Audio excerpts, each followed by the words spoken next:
സന്തോഷം എങ്ങനെ പറഞ്ഞറിയിക്കണം, ഇത് എത്രത്തോളമാണെന്ന് പറയാൻ പറ്റില്ല. അതൊക്കെ മുകളിലാണ്. കാരണം ഇത്രയും കഴിഞ്ഞ കുറേ വർഷത്തെ സിനിമാ ജീവിതത്തിൽ വളരെ ഒരു ഗ്യാപ്പിന് ശേഷമാണ് ഒരു മലയാള സിനിമ ഞാൻ ചെയ്യുന്നത്.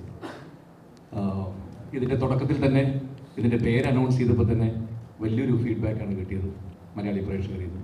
തിരിച്ച് എൻ്റെ ഒരു ഫസ്റ്റ് ലുക്ക് പോസ്റ്റർ ഇറങ്ങിയപ്പോൾ അതിനും വളരെ നല്ല ഇതാണ് കിട്ടിയത്.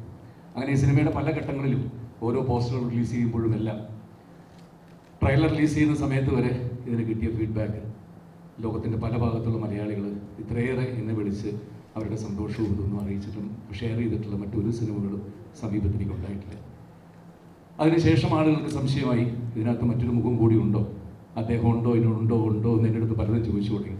അപ്പം ഞാനത് ഇന്നൊക്കെ ഒഴിഞ്ഞൊഴിഞ്ഞ് മാറുകയായിരുന്നു. കാരണം എവിടെയാണത് വരുന്നത്, എന്താണെന്നുള്ളത് പ്രേക്ഷകർ തിയേറ്ററിൽ തന്നെ കണ്ട് മനസ്സിലാക്കേണ്ടതാണ്.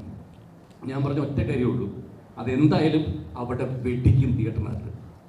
ഒരു പൊട്ടൽ ആ വിട്ടുപൊട്ടുന്ന പോലെ, അത്രമാത്രം ഞാൻ പറഞ്ഞുള്ളൂ. അത് തന്നെ തിയേറ്ററിൽ സംഭവിക്കുകയും ചെയ്തു.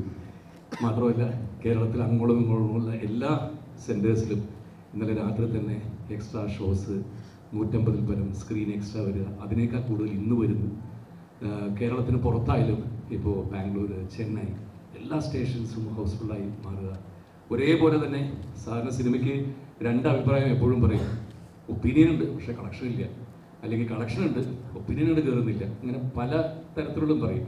ഇതെല്ലാം കൊണ്ടും, ഒപ്പീനിയനും കളക്ഷനും എല്ലാം കൊണ്ടും ഒരേപോലെ ഒരു സിനിമ കിട്ടുക എന്ന് പറയുന്നത് വളരെ ഭാഗ്യമാണ് എന്നെ സംബന്ധിച്ചിടത്തോളം. പിന്നെ പ്രത്യേകിച്ച് ഞാൻ പറയേണ്ടതില്ല, എനിക്ക് വേണ്ടി മാത്രം വന്ന് ഈ കഥാപാത്രം ചെയ്ത് നമുക്ക് താങ്ക് യു. പിന്നെ ഇതിനകത്ത് അഭിനയിച്ച ബാക്കി എല്ലാ ആർട്ടിസ്റ്റും എല്ലാവരും ഉണ്ട്. പ്രത്യേകിച്ച് ഇവിടെ ഞാൻ നന്ദി പറയേണ്ടത് തേനി ഈശ്വർ സാറിനോടാണ്. ഇത്ര മനോഹരമായിട്ട് ഓരോ ഫ്രെയിമും നിങ്ങളെ ഇത്ര സുന്ദരമായി കാണിച്ചു തന്നത്.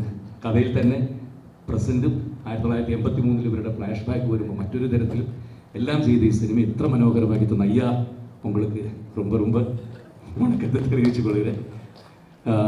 പിന്നെ ഇതിൻ്റെ റൈറ്റർ കൃഷ്ണ സർ, പ്രത്യേകിച്ച് ഇവിടെ പറയേണ്ടത് നമ്മുടെ മുകുന്ദൻ മ്യൂസിക് ഡയറക്ടർ തകർത്തിരിക്കുകയാണ്. ബാക്കി എല്ലാവരോടും ഒരുപാട് സന്തോഷം. പ്രത്യേകിച്ച് എൻ്റെ മലയാളി പ്രേക്ഷകരോടാണ് നന്ദി പറയേണ്ടത്. ഇങ്ങനെ ഈ സിനിമ ഇത്രത്തോളം അവരവിടെ സ്വീകരിച്ചതിനുള്ള ഒരു നന്ദി കൂടി പറയാൻ വേണ്ടിയിട്ടാണ് ഇന്നത്തെ press meet. Thank you so much.